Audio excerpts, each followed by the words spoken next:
دوسرا سوال یہ ہے کہ ڈاکٹر صاحب آپ نے ذکر کیا گزشتہ ایک صدی قبل یا گزشتہ صدی کے چند مجددین کے حوالے سے یا ان لوگوں کے حوالے سے کہ جنہوں نے دین کو غالب کرنے کے حوالے سے ذکر کیا، کیا ماضی قریب میں کوئی ایسی کوششیں ہوئیں؟ کسی کا آپ نے ذکر نہیں کیا. اور پھر سوال یہ ہے کہ طالبان کی حکومت کو اس حوالے سے آپ کس انداز سے دیکھتے ہیں؟ یہ جو میں نے ان کا ذکر کیا یہ ماضی قریب ہی ہے نا. ابھی 20ویں صدی ختم ہوئی کتنے دن ہوئے ہیں؟ جمعہ 8 دن 7 برس ابھی ہوئے ہیں. اور یہ 20ویں صدی کے نصف آخر میں یہ تحریکیں شروع ہوئی ہیں، جس میں کہ مسجوبی پارٹی تھی، جماعت اسلامی، اور پھر اخوان المسلمون، ایران میں فدائیین تھے، اور عباد الرحمن تھے لبنان کے اندر، وغیرہ وغیرہ. اور ان سب کے پیش نظر یہی تھا کہ یہاں پہ دین کو نظام کی حیثیت سے قائم کریں. لیکن ایک تو میں نے کہا کہ غلطی انہوں نے یہ کی کہ یہ در حقیقت ایمان یقین والا ایمان پیدا کیے بغیر جو ہے یہ کام نہیں ہو سکتا. اور دوسرے یہ کہ انہوں نے طریقے وہ اختیار کر دیے کہ جو حضور کی سیرت سے نہیں تھے. لیکن اس کے باوجود ان تحریکوں نے بہت سی اویئرنیس پیدا کر دی ہے، اور بہت سے لوگوں کے اندر اب یہ بات موجود ہے کہ اسلام جو ہے وہ دین ہے، وہ صرف مذہب نہیں ہے. اسی لیے ویسٹ گھبرا رہا ہے. اب دیکھیے کیا انہیں تشویش ہو گئی ہے. انہیں معلوم ہے کہ مسلمانوں کے اندر یہ آگ بجھی ہوئی، جان آگ دبی ہوئی سمجھ ان کے اندر چنگاری ہے. جیسے اقبال نے ابلیس کی مجلس شورا میں ابلیس سے کہلوایا ہے، جب اس کے مشیروں نے کہا یہ جمہوریت کا دور آ گیا، ہماری ابلیسیت تو ختم ہو جائے گی، یہ اشتراکیت آ گئی، ہماری ابلیسیت تو ختم. اس نے کہا نہ اس سے ابلیسیت ختم ہوگی نہ اس سے ہوگی. ہاں ہے خطر کوئی اگر مجھ کو تو اس امت سے ہے، اس کی خاکستر میں ہے اب تک شرار آرزو. اس کے اندر جو ہے جیسے کہ ایک انگارہ ہوتا ہے، اس کے اوپر جب راکھ آ جائے تو نظر نہیں آتا کہ یہ انگارہ ہے. آپ غلطی سے اٹھا لیں گے تو معلوم ہوگا وہ تو اس کے اندر تو دہکتا ہوا انگارہ تھا. تو اسی طریقے سے اس امت میں سوئی ہوئی اوپر جو ہے وہ خابندگی نظر آ رہی ہے، لیکن اندر جذبہ ہے. اس اعتبار سے وہ ڈر رہے ہیں.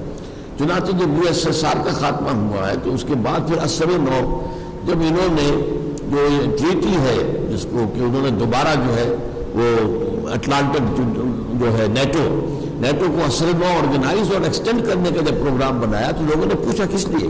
کیونکہ اب ہمیں اسلامک فنڈامنٹلزم سے خطرہ ہے. اس لیے کہ پہلے انہیں جو اشتراکیت سے جو مقابلہ تھا وہ بھی نظام کا تھا، مذہب کا تو نہیں تھا.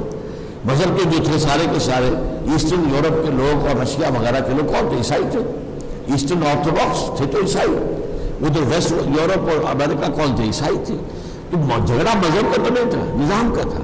یہ سرمایہ داران نظام، بینکنگ کی بنیاد پر چلنے والا سرمایہ دارانہ نظام، اور وہ اس کے برعکس جو ہے وہ ایک نظام لے آئے تھے کمیونزم کا، جس سے اس وقت انہیں بڑا شدید اندیشہ تھا. ایک زمانے میں ویسٹ کانپ رہا تھا کہ کمیونزم اس تیزی سے آگے بڑھ رہا ہے کہ اس کا جو ہے مقابلہ آسان نہیں. اسی لیے نیٹو بنا، سیٹو بنا، سینٹو بنا، میڈو بنا، نہ معلوم کتنی آرگنائزیشن جو کنٹین USSR یہ بنائی گئی تھی. اور چونکہ خلا میں بھی پہلا روسی چلا گیا تھا تو ان کے اوپر تو کب کب یہ تاریخ ہو رہی تھی کہ روس تو بہت آگے نکل گیا ہم سے. لیکن بہرحال اس کے بعد جو صورتحال ہے وہ بدلی ہے اور وہ ختم ہو گیا. وہ نظام غیر فطری نظام تھا، اس کا خاتمہ ہو گیا. اب وہ سمجھتے ہیں کہ ہمارا جو ہے مقابلہ وہ اب ہے اسلام کے نظام سے. اور اگرچہ اسلام کا نظام بالفعل اس وقت دنیا میں کہیں موجود نہیں ہے، لیکن ایک امنگ موجود ہے اس امت کے اندر کہ اس نظام کو قائم کرے.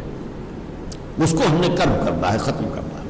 طالبان کے حوالے سے میں آپ سے عرض کر دوں کہ وہ بھی اس منہج انقلاب نبوی سے سامنے نہیں آئے تھے.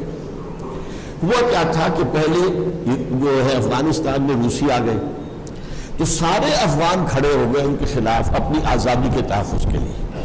اس سے کہا گیا جہاد فی سبیل اللہ. میں نے اس وقت یہ کہا تھا یہ جہاد فی سبیل اللہ نہیں ہے، جہاد فی سبیل الحریت ہے، اپنی آزادی کے تحفظ کے لیے جہاد. اور یہ جہاد جائز ہے اور اس میں جو جان دے گا وہ بھی شہید ہوگا. لیکن جہاد فی سبیل اللہ بالکل اور ہوتا ہے. اس کا پروسیس وہ ہے جو میں نے بیان کیا. پہلے ایمان یقین والا پیدا کیا، پھر جماعت پیدا کی جائے، اس کے کادرز ہو، اس کی قیادت ہو، اس سے بیعت ہو، اور ان کا تزکیہ ہو، ان کی تربیت ہو. تو اس حوالے سے لیکن یہ جب چلا گیا روسی چلے گئے تو وہ آپس میں لڑ پڑے. اس سے ثابت ہو گیا یہ جہاد فی سبیل اللہ نہیں تھا. جہاد فی سبیل اللہ تو فساد کے اندر تبدیل نہیں ہو سکتا تھا. لہذا اس کے بعد یہ ہے کہ جب پورے ملک سے امن و امان رخصت ہو گیا تو یہ ملا عمر کھڑے ہو گئے، انہوں نے ہمت کی تو سب لوگوں نے ان کی تائید کر دی. اس میں نہ انہیں جماعت بنانے کا موقع ملا، نہ ان کی کوئی تربیت اور تزکیے کی کوئی تو نوبت آئی، نہ ان کے کوئی کارڈرز معین تھے. انہیں تو یوں سمجھیے کہ ان کی جھولی کے اندر حکومت آ پڑی، اور ان کو خود سپورٹ امریکہ نے کیا، بے نظیر کی حکومت نے سپورٹ کیا، ہمارے ہاں سے فوج نے سپورٹ کیا انہیں. لیکن یہ تو ظاہر بات ہے کہ اس کے بعد جب انہوں نے دیکھا، ان کا خیال تھا یہ مولوی ملاٹے ہیں، یہ تو ٹریڈیشنسٹ ہیں، فنڈامنٹلسٹ تو نہیں ہے، جبکہ وہ جو تھا حکمت یار فنڈامنٹلسٹ تھا. اسی طریقے سے احمد شاہ مسعود فنڈامنٹلسٹ تھا، ربانی فنڈامنٹلسٹ تھے. یہ لوگ تو وہ تھے جو جدید تعلیم یافتہ تھے اور اسلام کا ایک نظام سمجھتے تھے. یہ مولوی ملاٹے انہوں نے سمجھا ان کا تو تصور وہ ہے نہیں، تو جیسے یہ سعودی عرب ہماری جیب میں پڑا ہوا یہ بھی پڑے رہیں گے. لیکن وہاں معاملہ کچھ اور ہو گیا، انہوں نے اسلامی سزائیں نافذ کر دی اور پورے ملک میں امن ہو گیا. اب انہیں خوف ہوا کہ یہ نظام اگر کہیں چل گیا تو ہمارا نظام تو رہ جائے گا اور پوری دنیا اس کو قبول کر لے گی. تب انہوں نے پھر اس کو ختم کیا. تو یہ صورتحال ہے. چونکہ وہ ابھی منہج انقلاب نبوی سے ہو کر نہیں آئے تھے، لہذا پھر وہ اس کو رجسٹ نہیں کر پائے.